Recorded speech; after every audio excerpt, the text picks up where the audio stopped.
FIFA বিশ্বকাপ যেন ফুটবলের চেয়েও বেশি কিছু। রাজনৈতিক গুরুত্ব আর বিপুল অর্থনৈতিক প্রভাবের কারণে মাঠের রেফারির সিদ্ধান্ত, গ্রুপ পর্বের ড্র কিংবা পর্দার আড়ালের গোপন দর কষাকষির গুঞ্জন প্রায় জন্ম দেয় নানা ষড়যন্ত্র তথ্যের। এবারের বিশ্বকাপও ব্যতিক্রম নয়।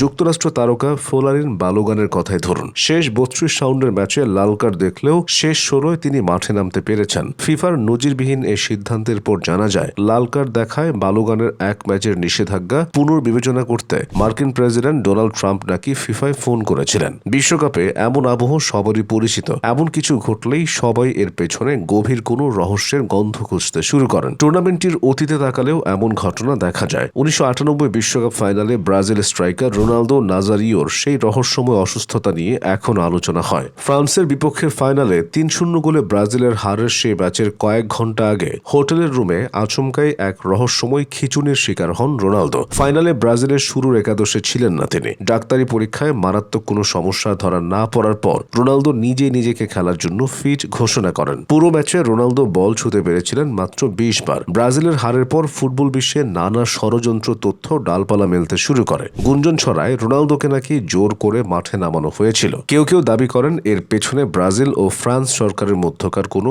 গোপন আঁতাত ছিল। অনেকের আঙুল ছিল ব্রাজিল দল ও রোনালদোর ব্যক্তিগত স্পন্সর ক্রীড়া সামগ্রী প্রস্তুতকারী প্রতিষ্ঠান নাইকির প্রতি। তাদের ব্যবসায়িক চাপের কারণেই নাকি ফাইনালে অসুস্থ রোনালদোকে খেলাতে বাধ্য হয়েছিল ব্রাজিল। আজও এসব প্রশ্নের সঠিক উত্তর মেলেনি। 2002 বিশ্বকাপ প্রয়াত কিংবদন্তি পেলে তখন বলেছিলেন, রেফারিদের মান খুবই খারাপ, বড্ড নিম্নমানের। এমনকি তৎকালীন ফিফা সভাপতি সেপ ব্ল্যাটারও কিছু সহকারী রেফারিকে রীতিমতো বিপর্যয় বলে অভিহিত করেছিলেন। রেফারির পক্ষপাতের সবচেয়ে বড় সুবিধা পেয়েছিল যুগ্ম স্বাগতিক দক্ষিণ কোরিয়া। শেষ 16-য় ইতালি দক্ষিণ কোরিয়া ম্যাচের রেফারি ছিলেন ইকুয়েডরের বাইরন মোরেনো। কোরিয়ান বক্সে ফাউলের শিকার হওয়া ফ্রান্সিসকো টট্টিকে ডাইভ দেওয়ার দায়ে লাল কার্ড দেখান। যেখানে পেনাল্টি পাওয়ার কথা ছিল ইতালির, প্রশ্নবিদ্ধ পেনাল্টির সিদ্ধান্ত দিয়েছিলেন দক্ষিণ কোরিয়ার পক্ষে। শেষ পর্যন্ত আন জুং হোয়ানের ঐতিহাসিক গোল্ডেন গোলে 2-1 ব্যবধানে হেরে বিদায় নিতে হয়েছিল ইতালিকে। 1970 বিশ্বকাপের আগে ইংল্যান্ড ছিল ডিফেন্ডিং চ্যাম্পিয়ন। অনেকের মতে 66-র তুলনায় তাদের 70 বিশ্বকাপ দল বেশি শক্তিশালী ছিল।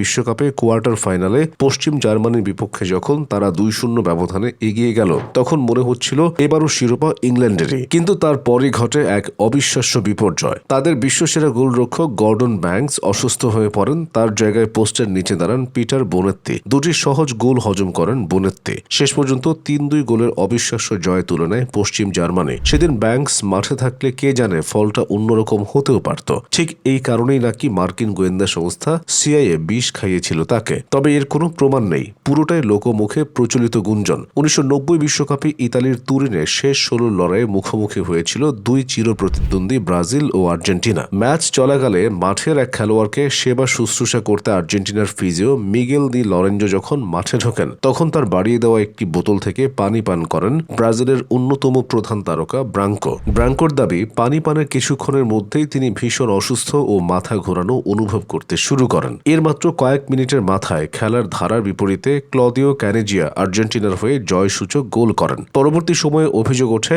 ব্রাঙ্কোর সেই পানির বোতলে ঘুমের ওষুধ মেশানো হয়েছিল। সেই অভিযোগের কোনো দালিলিক প্রমাণ নেই। 1978 বিশ্বকাপ আর্জেন্টিনা স্বাগতিক। ফাইনালে ওঠার সমীকরণটা আর্জেন্টিনার জন্য ছিল বেশ কঠিন। ব্রাজিলকে টপকে গ্রুপের শীর্ষে থেকে ফাইনালে যেতে শেষ ম্যাচে পেরুর বিপক্ষে অন্তত 4 গোলের ব্যবধানে জিততে হবে আর্জেন্টিনাকে। পেরু ছিল বেশ ভালো দল। স্কটল্যান্ডকে হারিয়ে এবং নেদারল্যান্ডসের সঙ্গে ড্র করে দ্বিতীয় পর্বে জায়গা করে নিয়েছিল। কিন্তু সেই পেরুকেই কিনা আর্জেন্টিনা অনায়াসে 6-0 গোলে উড়িয়ে দেয়, তাতে তীব্র সন্দেহ ছড়িয়ে পড়ে। সে সময় আর্জেন্টিনা ছিল সামরিক এক নায়ক হোর্হে রাফায়েল ভিদালার অধীনে। এতে দুর্নীতির অভিযোগগুলো মুহূর্তেই ছড়িয়ে পড়ে। এই দাবির পক্ষে তখন কোনো অকাট্য প্রমাণ মেলেনি।